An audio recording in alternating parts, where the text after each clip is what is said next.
여러분의 구독은 영상을 제작하는 데 큰 힘이 됩니다.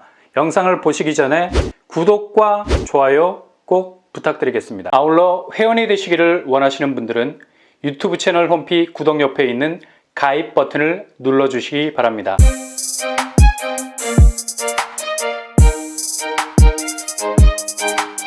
안녕하세요, 뻔뻔한 복덕방입니다. 강남에서 5억대 아파트가 정말 나올 수 있을까요? 근데 이게 조만간 그냥 꿈 같은 얘기가 아니라 현실로 이루어질 전망입니다. 바로 서울주택도시공사 SH에서 추진하고 있는 반값 아파트죠. 반값 아파트 얘기가 나왔을 때는 대부분 시세 차익 부분을 전혀 생각할 수 없는, 그야말로 국가에서 저렴하게 불화했으니 이후 생길 수 있는 이익은 꿈도 꾸지 못했던 몰수에 가까운 환수 조항 때문에 빚 좋은 개살구에 가까운 아파트였습니다. 근데 새 정부가 들어서면서 이런 완고한 환수 조항이 바뀌기 시작할 분위기죠. 아무리 반값 아파트라도 이후에 내 집으로 등기를 치고 눌러 앉았다가 매도를 해야 할 시기에 이르러서 자연 발생적으로 생기게 되는 시세 차익 부분을 보장해 주겠다는 조항이 추가가 될 계획입니다. 그래서 시세 차익의 70%를 반값 아파트에 살고 있던 집주인이 가져갈 수 있게 됐습니다. 이건 그냥 바로 직진할 수밖에 없는 시스템이라 말할 수 있죠. 최근에 SH 서울주택도시공사에서 공격적으로 서울 아파트 분양 원가를 공개에 나선 이유도 실질적으로 아파트를 짓는데 얼마의 돈이 들어가는가에 대한 완전 쇼케이스에 가까운 일을 벌이고 있었죠. 결론적으로 오금, 항동, 세곡 2지구, 내곡 지구 등등 분양 원가를 털어보니까 평당 600에서 700만 원 정도의 건축비가 들고 25평 아파트를 짓는데 1억 5천 정도밖에 들지 않는다는 결론이 나왔다는 거죠. 그래서 토지비를 제외하고 건물만 분양한다는 전제하에 나올 수 있는 분양가는 2억 정도. 이 범위 안에서 충분히 공급 물량을 풀 수 있다는 산술식이 나온다는 겁니다. 여기서 자재를 어떻게 때려 넣느냐에 따라서 분양가가 살짝 달라질 수 있는데요. 성냥갑 같이 서둘러 건물을 올려서 세상의 모든 저렴한 자재를 갖다 붙여놓게 된다면 말 그대로 성냥갑 같은 약하디 약한 아파트가 되는 거죠. 지은 지 얼마 되지 않아서 난리가 날 겁니다. 그야말로 건물 수명이 30년도 채 되지 않는다면 다시 원점으로 돌아가서 아파트를 철거하고 지어야 하는 감가 비용이 발생하게 되죠. 그래서 SH에서는 자재의 심혈을 기울여서 조금 더 오래 견딜 수 있는 내구성이 탄탄한 아파트를 지어서 건물 수명을 대폭 늘릴 계획이라고 하는데요. 이렇게 되면 장기적인 비용 면에서 훨씬 저렴하게 될 수 있겠죠. 이런 추가적인 비용까지 더해지면 강남에선 5억 정도 수준에서 아파트 분양이 가능해질 수 있다고 합니다. 이건 반값 아파트를 넘어서 반의 반값 아파트가 되는 거죠. 지금 강남에서 거론되고 있는 곳들이 서울의료원 부지, 구령마을, 성디마을 등입니다. 이 세 곳들은 강남에서 아주 좋은 입지를 가진 곳들이죠.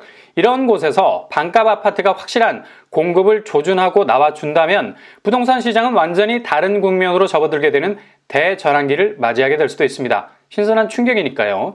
그리고 고덕강일, 위례, 마곡에서도 속도를 엄청나게 내고 있어서 두세 달 안으로 반값 아파트가 나오게 될 예정입니다. 토지 임대부 시스템을 가지고 건물에 대한 소유권을 주게 되는데 시세 차익의 70%를 가져갈 수 있는 형태로 나오게 된다는 거죠.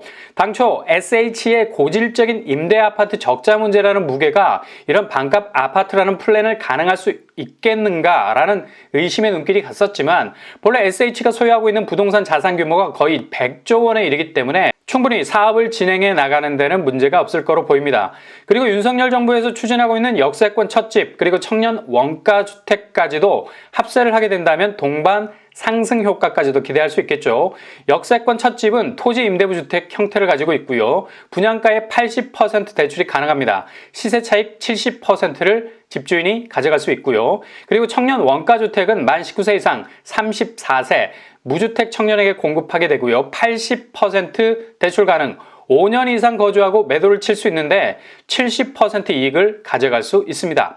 앞으로 보다 저렴한 아파트들이 시장에 등장할 가능성 높습니다. 그래서 가성비에 초점을 맞췄다면 이런 시스템을 가진 아파트에 도전하는 것도 내 집 마련을 위한 좋은 솔루션이 될 것 같습니다. 오늘 4월 28일자로 1000세대 규모를 뛰어넘고 있는 대단지 아파트에서 무순위 집집이 나왔습니다. 일타 브랜드라는 문패를 달고 있고요. 충분히 랜드마크 역할을 해낼 만한 아파트를 할 수 있죠. 지금은 살짝 보합세 때문에 분위기가 눌려있는 느낌이 들기도 하는데요. 얼마 지나지 않으면 다시 날개를 펴고 분명히 비상할 만한 잠재성을 가지고 있는 곳이라 할 수 있겠습니다. 바로 송도 럭스 오션 SK뷰입니다. 지난번에 1차 무순위 줍줍에서는 129세대가 나왔었는데요. 이번에는 2차 무순위 줍줍으로 물량을 어느 정도 털어내고 16세대만 나왔습니다. 송도 럭스 오션 SK뷰는 송도 아파트 청약의 진입 여부 기준 9억이 넘어버리면 일단 중도금 대출이 어려워져서 아무리 가능성 있어 보이는 아파트라도 드래그가 안 돼. 끌어오고 싶은 마음이 떨어지죠. 이번에 나온 물량은 초반에 말씀드린 대로 16세대입니다. 84A 8세대, 84A1 1세대, 97T 1세대, 104T 1세대, 137T 2세대, 139T 1세대, 141T 2세대입니다. 제일 중요한 키포인트는 바로 중도금 대출이 가능한 물량 총 8세대로 보시면 되겠는데요. 84제곱이라도 41층 이상이 9억을 넘어갑니다. 84A에서 44층짜리가 있죠. 중도금 대출이 안 된다는 거죠. 나머지 물량은 대형 평수, 그것도 테라스 형태를 가지고 있어서 분양가 압박이 심한 편입니다. 그리고 저층이 눈에 띄고 있다는 사실 참고하시고요. 분양가 84A를 보시면 8억 3천에서 9억 1천만 원 선, 84A1 8억 3천에서 9억 선입니다. 근데 층별에 따라서 분양가가 다르다는 것 참조하시고요. 97, 104, 137, 139, 141T 10억을 초과 18억까지 형성이 되어 있습니다. 대형 평수는 물량도 그리 많지 않아서 별 의미가 없어서 그냥 패스하시면 되겠고요. 자금력이 막강하신 분들만 눈여겨보시면 되겠습니다. 발코니 확장비는 84제곱이 3,500만 원 정도 수준이고요. 분양대금 스케줄은 계약금을 10%씩 두 번으로 쪼개놨죠. 그리고 중도금은 50%, 잔금 30% 순으로 진행이 되겠습니다. 가장 중요한 대출, 중도금 대출은 이자 후불제 적용, 중도금 50% 중에 40% 정도 나올 것을 공제하고 있습니다.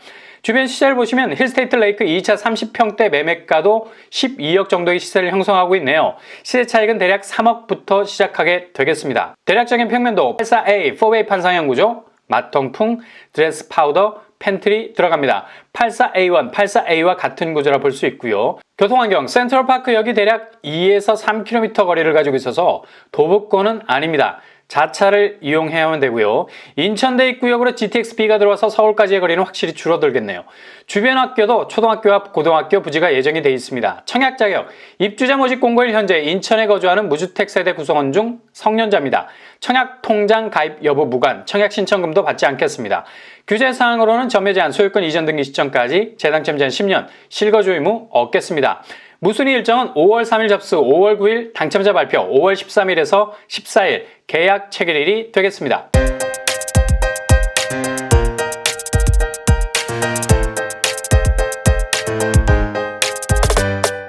오늘의 부동산 캐리커처, 강남에서도 5억대 아파트가 나오는 시대가 열렸습니다. 이게 그냥 청사진이 아니라 구체적으로 진행이 되는 주택 공급 계획이죠. 시세 차익 70%도 가져갈 수 있는 반값 아파트입니다.